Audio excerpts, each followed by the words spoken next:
purpose. And we should grow up into Christ in all things. We arrive at the full grown man. Until the universal new woman appeals.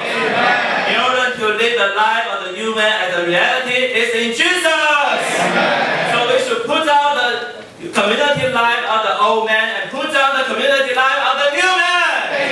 In the church, we have the best community life. If there are no church meetings, we will feel aimless and our existence will be meaningless. Colossians chapter 2, verse 19. Hold the head out from food, the whole body being richly supplied and knit together. Let the midst of the joints and sinews grow with the growth of God.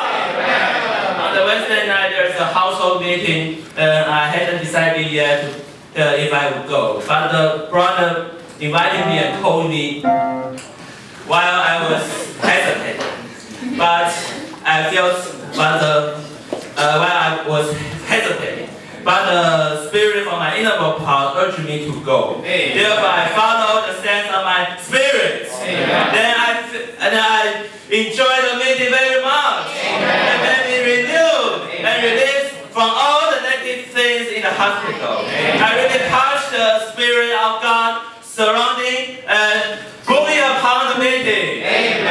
From my experience, it is impossible for us to live the life and to arrive at the full grown man without church life. And we should also always pray for this, not living from the body of Christ, and live the normal Christian life with the saints, and to run with endurance the race which is